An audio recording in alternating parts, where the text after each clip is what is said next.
कैसे हो सभी। आप देख रहे हो डिफरेंट यूनिक क्लासेस जहां पर आपको बैठ के सवाल को सब सेलेक्ट करके समझा जाता है। आज हम दोस्तों परसेंटेज का एक क्वेश्चन सीखेंगे जो बहुत ज्यादा इजी है, बट लोग इसको देख के ना इतना ज्यादा कंफ्यूजन हो जाते हैं। बहुत ज्यादा इजी है क्वेश्चन, देखने में आपको भी थोड़ा हार्ड लग रहा होगा, पर ऐसा क्वेश्चन में कुछ भी नहीं। हम आपको इस तरीके से बताएंगे, आपको एक डिफरेंट यूनिक ट्रिक आपको समझाएंगे जिससे कि आप इस टाइप के क्वेश्चनों को अपने माइंड में भी कैलकुलेट कर सकोगे। आपको करना क्या, देखो दोस्तों, जब भी आपको परसेंटेज वाले क्वेश्चन में कुछ मानना पड़े है ना, तो आपको मानो क्या है ना। जैसे हम तो मान लो मैथ में एक्स वाई मान लेते हैं, बहुत परसेंटेज वाले क्वेश्चनों में आपको एक्स वाई नहीं मानना है, वरना यही आपका क्वेश्चन बहुत ज्यादा हार्ड हो जाएगा, आपको बहुत ज्यादा प्रॉब्लम होगी इसे सॉल्व करने में। देखो जिस तरीके का क्वेश्चन होता है उसमें हम उसी टाइप से अगर सॉल्व करेंगे तो बहुत जल्दी और बहुत इजीली सॉल्व कर सकेंगे। ये परसेंटेज का क्वेश्चन है, इसलिए आपको परसेंटेज के हिसाब से ही इसमें कुछ मानना पड़ेगा, है ना। हम यहाँ पर देखो ए जो है ना, ए का जो वजन है वो बी से 20% ज्यादा है, और बी का वजन जो है वो सी से 30% ज्यादा है। आपसे कह रहा है कि ए का वजन बी से कितना है। तो यहाँ पर तो सबसे पहले आपको ये समझना पड़ेगा कि जो आपका ए इज 20% मोर देन बी, तो वजन किसका ज्यादा हुआ है, ए का बी से, ठीक है। और बी का भी वजन जो है वो सी से ज्यादा है, इसलिए सी सबसे छोटा होगा, सी का वजन सबसे कम होगा। अब आपसे पूछ रहा है कि ए मोर देन सी, ए का वजन सी से कितने ज्यादा परसेंटेज पे है, ठीक है। अब यहां पर हमको ना किसी की भी वैल्यू नहीं दी हुई है, ना ए की वैल्यू बताई है, ना बी की बताई है, ना सी की बताई है। अब यहां पर हम माने तो किसकी माने, और सबसे इजी कौन सा रहेगा। सबसे पहले हम समझते हैं कि हमको मानना क्या है, कि एक्स माना या वाई माना, या फिर कुछ नया मतलब अलग मानना पड़ेगा इसमें। देखो परसेंटेज वाले क्वेश्चनों में जब भी आपको मानना पड़े ना, तो आप जो ना 100% मानना, बहुत डिफरेंट है, यूनिक आपको बता रहा हूं। 100% मानना, उसके फायदे क्या होते हैं। जैसे मान लो आपने 100% माना ना किसी की वैल्यू, अब अगर कोई कहे कि इसका 1% कितना होगा, तो आप डायरेक्ट ही बता सकते हो इसका 1% 1 होगा, 2% 2 होगा, 3% 3 होगा, है ना। क्योंकि 100 एक ऐसा नंबर होता है जिसका जितने परसेंट चाहिए ना वो उतने ही नंबर होता है। तो यहाँ पर हम अब 100% किसका माना है, ए का माना है या बी का माना है, सी का माना है ना। यहाँ पर भी थोड़ी कंफ्यूजन है। अब मान लेते चलो ए का मान के चलते है ना। देखो हम आपको बता दें अभी सी का मानना है, लेकिन क्यों मानना है उसका भी आपको रीजन पता होना चाहिए। क्योंकि मैथ एक ऐसा सब्जेक्ट है, अगर आपको इसके रीजन, आप एक एक चीज का रीजन पता होगा तो आप मैथ में बहुत अच्छे बन सकते हैं। बस आपको हर चीज का रीजन पता होना चाहिए।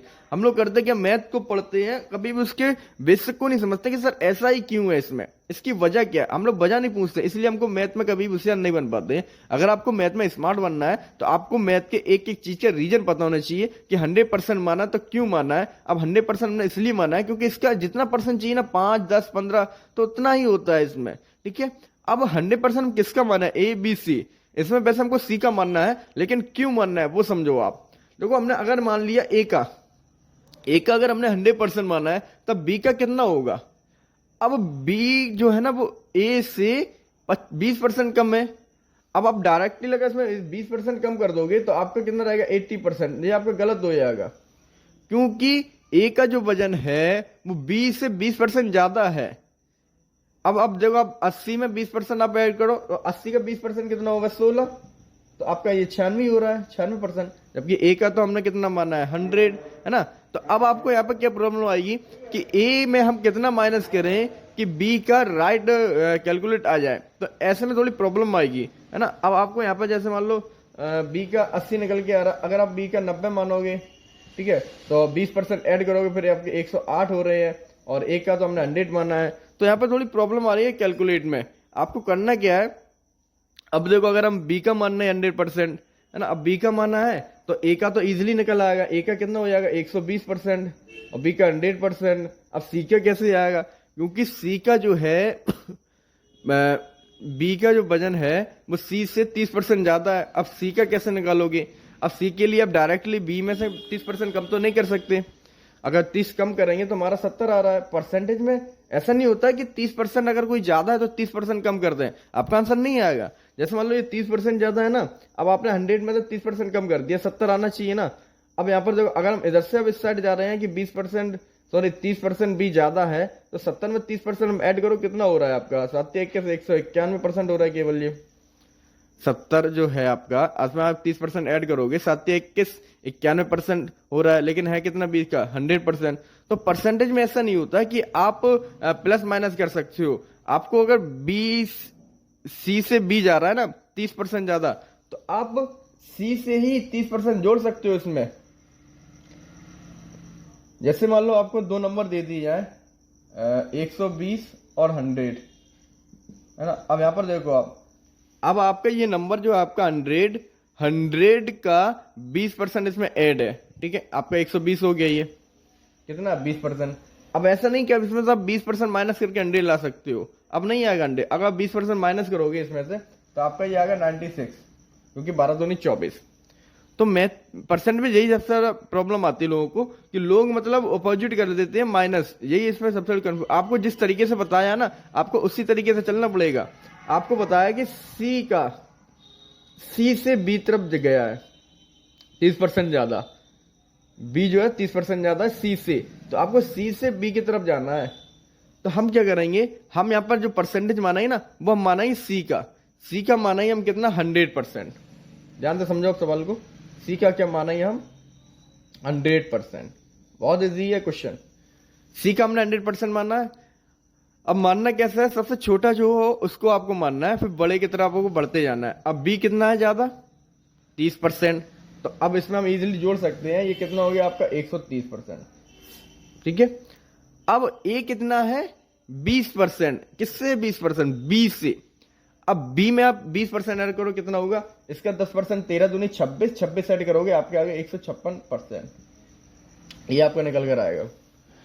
अगर हम सी का कितने मान रहे हैं 100%, तो बी का कितना हुआ 30% ज्यादा 130, और ए का कितना हुआ 20 से 30%, सॉरी 20 से 20% है। इसलिए हम इसमें ना अब 13 दूनी 26, 130 का 20% ऐड कर रहे हैं, ना कि 100 का। यही प्रॉब्लम होती है लोगों को, लोग बेसिक से नहीं समझते हैं सवालों को। अब यहाँ पर कितना आ रहा है 156। अब हमसे बात हो रही है ए और सी की, तो ए का तो है 156 और बी का कितना 100%, सॉरी सी का। अब आप देख लो कितना ज्यादा है, सिंपल सा दिख रहा है ना आपको 56%, तो आंसर कितना हुआ इसका 56%, ठीक है दोस्तों। देखो परसेंटेज वाली कुछ जब आपको कुछ मानना पड़ेगा तो आप हमेशा 100% मानना, और 100% उसको मानना जिससे कि अब आगे की तरफ जा रहे हो, जो आपको 20% 30% जो ऐड करना पड़े तो इजीली निकल आए। अगर आप बड़ी संख्या का मान लोगे ना, तो फिर इसमें प्रॉब्लम आएगी आपको बी और सी के निकालने में, क्योंकि अब 20% ये ज्यादा, तो इसमें से 100 में से माइनस नहीं कर सकते 20। आपको इधर से 20 से ए की तरफ गया ना, तो बी में आप ऐड कर सकते हो 20%। आप ये कहो कि हमारा 120 आ गया, अब हम 120 में से 20% माइनस करते हैं बी का आया। परसेंटेज में ऐसा नहीं होता है, ठीक है, कि आपने 20% जोड़ा है तो 20% माइनस कर दो तो आपका वही आंसर है, ऐसा कभी नहीं होता है। यहाँ पर देखो हमने 100 में 20% जोड़ा, कितना हो गया 120। अब 20% हम माइनस कर रहे हैं तो कितना आ रहा है 96, क्योंकि अब 120 का 20% माइनस हो रहा है, और यहाँ पर किसका 20% जुड़ा है 100 का, इसलिए ये कम आ रहा है, क्योंकि यहाँ पर 120 का 20% कम हो रहा है। ठीक है दोस्तों, तो बहुत इजी होते हैं, कोई भी क्वेश्चन हो अच्छे से पढ़ो, बेसिक से, हमेशा बेसिक सीखो, क्योंकि एक बार बेसिक सीख लोगे ना तो मैथ का कैसा भी कोई भी क्वेश्चन हो आप उसको अपने आप सॉल्व कर सकोगे, क्योंकि आपको उसकी बेसिक समझ में आ जाएगी। हम लोग गलती क्या करते हैं, कभी भी इसकी बेसिक को नहीं समझते हैं।